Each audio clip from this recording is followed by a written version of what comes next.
All right, hello everybody and welcome to today's webinar. We're going to be talking about exercise and hydration.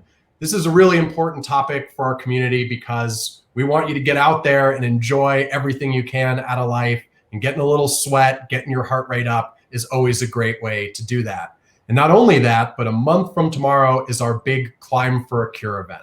So we want to do everything we can to help prepare all of you to either go on a climb yourself, go on a hike, host a community hike, or just be involved with our community in support of those who are jumping around and getting that done. So welcome everybody. So glad for you to be here. So a couple things I want to go over first and foremost, because we are now on Hopin for our webinar broadcasts. This is a new thing for us, as I'm sure it is for many of you. If you joined us for our Rally on Research or joined us for our Call on Congress events, then you've been on Hopin before. But now with webinars, we're using this StreamYard integration, exciting new things in technology these days. Just wanted to point out a couple things for you all, just so you can get the most out of this experience. Much like those of you who are familiar with Zoom or Microsoft Teams, you have a chat box over here where you can enter in, talk to each other, send private messages to one another if you want to meet each other and get to know. You'll also, on the left-hand side, see a networking option, which is like two hands shaking. That puts you in a room one-on-one with a random person who's also looking to network. So just some fun ways for you all to start getting to know each other and getting more connected, making these webinar events a little bit more interactive and a little bit more community-centered. So make sure you take an opportunity to do that while you're here. So then in addition to this just being, a exercise and hydration webinar, and as I mentioned, the Climb for a Cure event coming up, we're going to hear from a couple amazing speakers today. We're going to have Danny Collins, who is the founder and master guide for 37 North Expeditions. He's going to talk about exercise and hydration and the benefits that you can find from those. We'll also hear from Mel Harris, who is our volunteer and events manager at Fight CRC. She's going to get you hyped and stoked to climb and hike with us for the Climb for a Cure event, and also let you know about other ways you can get involved as well if you can't make it to the hike yourself. And then we'll also have a video from Evan Cantwell. Unfortunately, he wasn't able to make it here today, but we recorded a video ahead of time, and he'll give you some great insights on hiking and hydration and exercising as an ostomet and colon cancer survivor.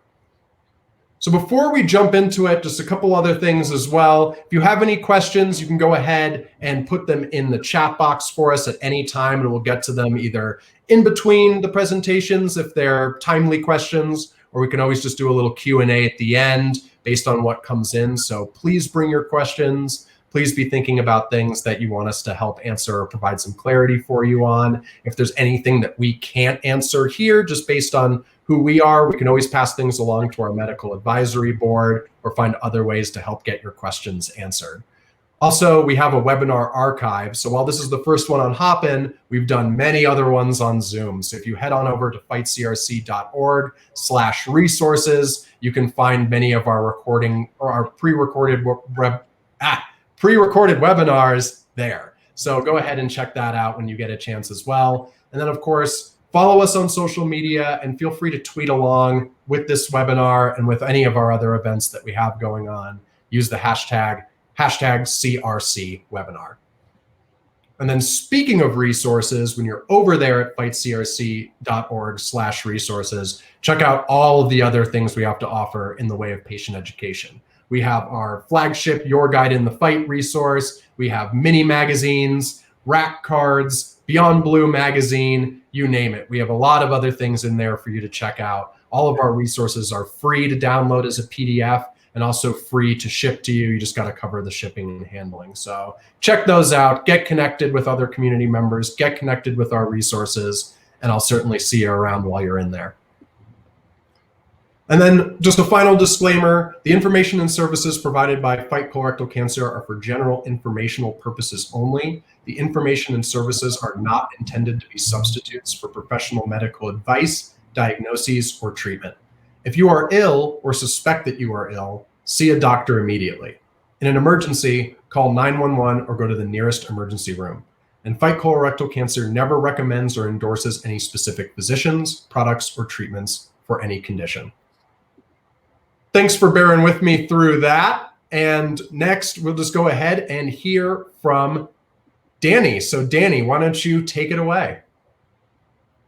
Yeah, I appreciate it, guys. I'm super excited to be a part of all this. It's just a great community, great event, great series of events. Just yeah, super exciting. But on the topic, feel pretty confident talking about the topic of exercise. It's one of my favorite things, and I think really what I'm gonna talk about is probably can't come off any more elementary than it is, right? I think a lot of the things when it comes to exercise and nutrition, hydration is really, it's blatantly obvious, right? It's very elementary in nature, but it's just finding your connection to it and finding what resonates well with you is just super important, so you can kind of get into those habits. But if I were to break up especially exercise and the benefits of that and kind of the reasons to get into it into two different things, it's the physical health benefits and then the mental health benefits, right? And so the physical health benefits, it's obviously, you know, we live in an era where there's just too many of us that do struggle with you know, weight management in some capacity or other. It's just, there's too many temptations, there's too many things in this world that don't get us up and moving enough. And so weight management will be one of the biggest reasons a lot of people at least want to get into the physical side of physical health and physical exercise.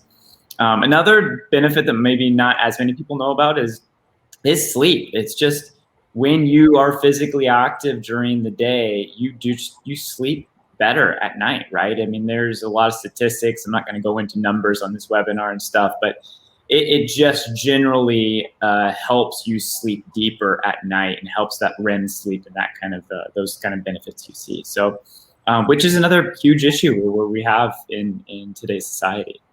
And then also much larger benefits. If you don't do it for your day-to-day benefits, do it for your future self benefits, right? Like your future cardiovascular. The risk of heart attacks, risk of diabetes, all these things that can compound and kind of catch up with you later. And then I think the biggest thing there is it just doesn't have to be a lot, right? I mean, I'll talk about some of the ways that you could do this later, but it just starts with some sort of routine. Get into it somehow, whether it's just going out on a walk or it's fine, if it's an excuse to bring your dog out or something, but it just doesn't have to be a lot. It doesn't take a lot to kind of reap those benefits from the physical exercise. The other thing is the mental health. And to me, I'm just super passionate about the mental health benefits of not just being active, but just getting outdoors more often. That's kind of a big proponent of the organization I run. And I know Fight CRC there's so many benefits to that too. But on the mental health side, one is the kind of the more obvious that we're living in a society where there's a lot of problems with anxiety and stress and even bigger things like depression. Physical exercise is one of the greatest things you can do to combat some of that stuff. That is a proven fact. Studies have proven that helps, depressive situations and kind of pushes you through them. And just helps with stress. It might seem counterintuitive to you're stressed out because of your time that you don't have, but you'll see reaping benefits of being active during your day. Even if that takes time away from you checking off your to-do list, it's super beneficial. So find time to do that. Another thing is just being social. It's a really great way to be social. Find somebody that you'd like to go on a walk to and kind of hold each other accountable, or find people that once a week you want to go on a short hike. Again, it doesn't have to be massive. It doesn't have to be these huge endeavors. It can just be simply walking around the neighborhood. But it's a really, really great way to be social, whether it's friends or family, or even find different networking groups online to be a part of, whether it's through Fight CRC or, some of your local groups, right? It's super important, super easy. And then the other thing I would talk about is just really, really good to start your daily routine. And I think that if people find time to bake in exercise into their daily routine, that mental health and physical health benefits will it'll domino effect into the rest of your day, right? So you start off with a good sort of exercise in the morning, whether it's just a simple walk or find time to do that in the evening.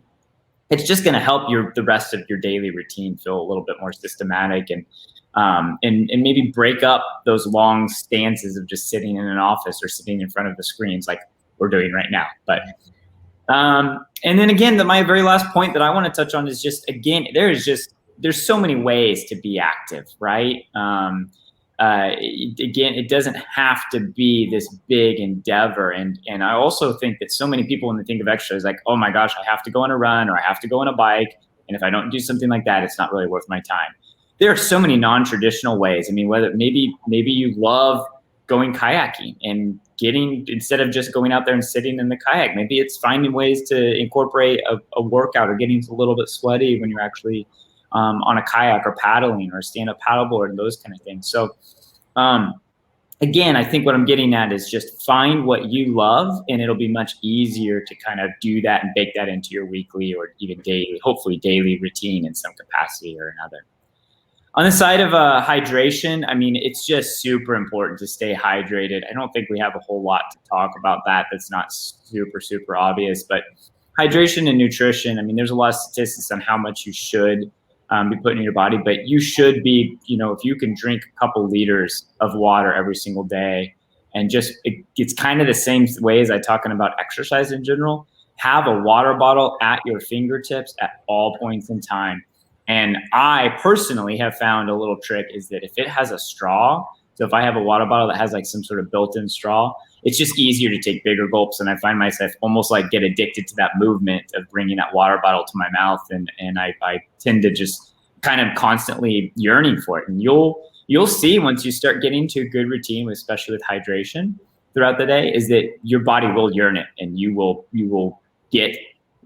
start to desire water more than you ever really realized. And so in general, you really, if you're feeling thirsty, you're already in some sort of form of dehydration, right? So you should be taking care of it before you even get thirsty. So all in all, sum it up, it's about routine and just kind of trying to find what you love and what's exciting or what's fun to you so that you create good habits and good routines. Awesome. Thanks so much, Danny. I'm definitely going to get a straw for my water now, knowing that I just have one to sip from, because I certainly want to stay hydrated around here. But lots of really great points. Thank you so much for sharing all those with us. If anyone has any questions for Danny, make sure that you throw them in the chat there, and we'll get them along to him. So while you're thinking of those, let's get excited for the climb. I'm already excited for it, but Mel, let's help everyone get excited about it. Tell me about what's going on. Definitely. First of all, thank you, Danny, for that. You had some really good points there. And I know that was just kind of grazing the surface about exercise and hydration. But if you guys want more details about some of the topics that Danny's talking about, we've been sending out emails. They're Mountain Monday emails. So that actually goes into further detail about exercise, hydration, and is getting everybody excited for this year's climb event. So we are, about exactly 1 month away from the climb, which is crazy. So if Danny did get you excited about wanting to get out and exercise and just kind of get active, this is a really good time to start some training and get out there and start walking and prepare for our Climb for a Cure event.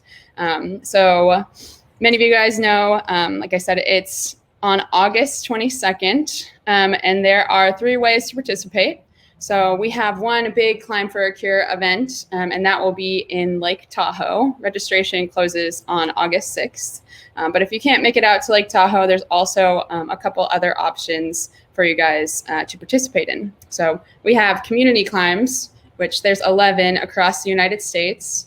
And basically, those community climbs are volunteers and people that have kind of reached out to us, and we've reached out to them to host these Climb for a Cure events around their cities and around their local communities.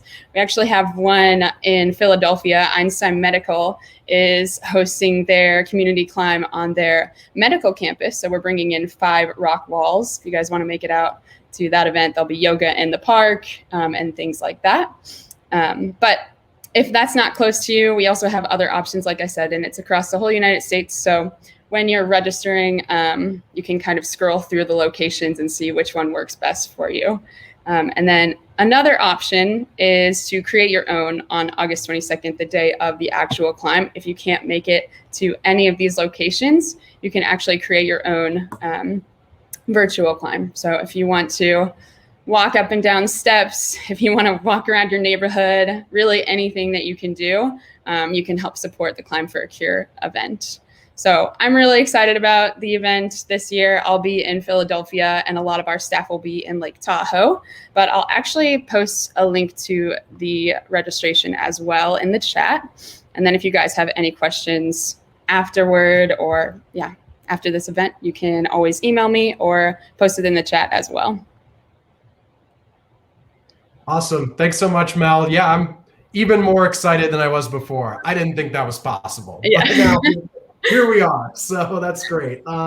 So yeah, and speaking of resources in Climb, if you actually, it's one of the nice things about Hopin that you don't have on Zoom. If you all look below your screen, you can see that there are a few links that I've added in there to some of our other exercise resources. There's the main Climb page on there. There's our Facebook Live fitness series that we did with Terry Health and their founder, Carrie Coleman. For the last 6 months, he's been putting together fitness videos for our community, specifically for CRC survivors, leading up to the last one, which is the one I linked in there, which is specific for the climb, get you ready for some hiking and some exercise there. So make sure you check that out and those other links that are down below the video, as well as signing up for any climb event that you may want to be involved in. So just wanted to stop, pause, make sure you see those down there.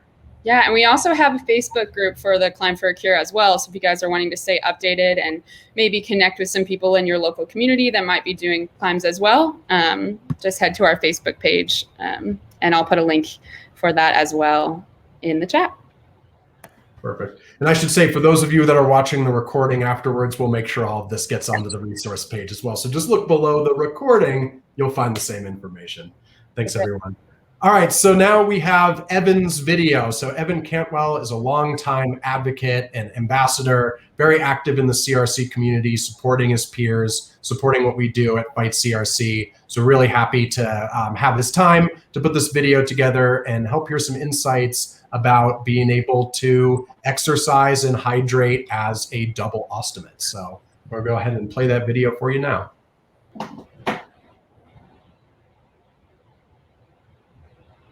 Hey y'all, I'm Evan Cantwell. I'm from outside of our nation's capital in Virginia, Northern Virginia, and I'm a 20-year, two-time survivor, double ostomate, Lynch positive, and in 2015, I was fortunate to be a Fight CRC ambassador, and then for about 3 years, I was a volunteer photographer for Fight CRC. We're here to talk about hydration and exercise and what I've been doing that works. I think it's important to preface a lot of this with the fact that I have 2 ostomies, okay? So I have no bladder, I have no colon. So basically, generally speaking, I'm like an open faucet. So I take my hydration very seriously because as I've found out over the decades that you can have detrimental, life-threatening issues if you don't take your hydration seriously as a double ostomate. So I have an ileostomy and a urostomy. So in terms of traveling for me and my wife and visiting our families, one challenge has been going to really challenging environments like the desert, or my mom's family's from Maui, so Hawaii in the summer. In 2010, we fly out to Hawaii, and it's 10 days straight being outside with cousins and nieces and nephews, and we're at the beach, we're at the rainforest. If you're not used to that, you got to be aware of where you're coming from. It's understanding like where your baseline, where your health baseline is. So for me, what I learned from that trip, because I did get sepsis during that trip, and I was hospitalized where they put me on serious antibiotics. I was taken care of, luckily. At the time, I didn't realize elevation was a factor for hydration. And also that I was sensitive to elevation, just real mild altitude, shortness of breath and headaches. But at the same time, it's understanding, what can you do to plan and prepare? For me, that's been keeping a hydration journal. So for many years, when I was getting UTIs regularly, I would track not just what was going in, but more importantly, what was coming out. So I had an alarm, watch. I have ADD, so I need a lot of reminders, where I would remember, at what point in the day am I getting the, what's the wheat yellow light stream standard of urine, right? That's hydration. It's getting to that wheat light color, versus, something really, dark yellow, which is bad. I might start out the day like that, but my question is, when I'm in Salt Lake City or Maui or Fight CRC, Climb for the Cure, what are the things that I'm doing to mitigate and be aware of where my hydration is? Another thing that has really helped is electrolytes. So just knowing, for me, being aware of my potassium and sodium intake, kind of the balance. Of course, there's magnesium, calcium as well, but I use electrolyte supplements. I try to stay away from the real sugary drinks, but that has really helped me over the years to kind of maintain and keep UTIs at bay and just, feel good and be able to go outside and enjoy. Back in 2019, I was fortunate to join the Fight CRC Climb for Cure, and I knew I was sensitive to elevation. So I stayed at my brother's house at Colorado Springs for 2 nights, just to acclimate. That might help you if you are sensitive to altitude, but elevation, but also, just get your body kind of a little bit more adjusted to the new climate. And that's something that's helped out a lot when we, travel to these places, is just going slow. Our new mantra is embrace the sea turtle. It's amazing to see how they kind of float and fly, and just fly underwater. It looks like they're flying when they feed off the reef. I try to think of hiking and how I work out similar to that. So I'm taking it easy. It's incremental. I'm not doing drastic changes in my workouts. So some other things to think about in terms of preparation when you're hiking with an ostomy. Typically my hike, so I'm not a serious hiker. We're talking like 2 to 5 mile loop trails, or when I'm mountain biking, like 5 to 10 miles. But with that said, in terms of being environmentally friendly, if I'm not going to leave my ostomy bags like on the trail, obviously for me, it's never really been an issue when it's that short kind of half day, or but it could be if you're overnight. So keep in mind like how you're gonna, hike back out with that, whether you have Ziploc bags, extra ostomy bags, extra supplies. For me, whenever I travel, I usually double everything just to be on the safe side. And I always have it on the carry-on, but also in my, sometimes in my bags that go under the plane in case they lose any of my luggage. But these are some of the things you can keep in mind, extra supplies, your exit strategy, electrolytes, of course, what your diet's going to be, what controls you have over that, so there's no surprises. And then also, most importantly, like when you're traveling, how accustomed are you to these new climates, these elevations? You're trekking in the rainforest versus the desert. My body, as a double ostomate, I'm mature enough to understand that, hey, you got to take your health seriously, and you need to be able to make these decisions, and ideally be able to, have a little bit more control over what's going into your body and what's coming out. Obviously, being aware of what's coming out. Thank you all for the opportunity to be able to speak about hydration. I just hope we can all get out there. It's helped me over the past couple decades, and of course, embrace the sea turtle and get out there.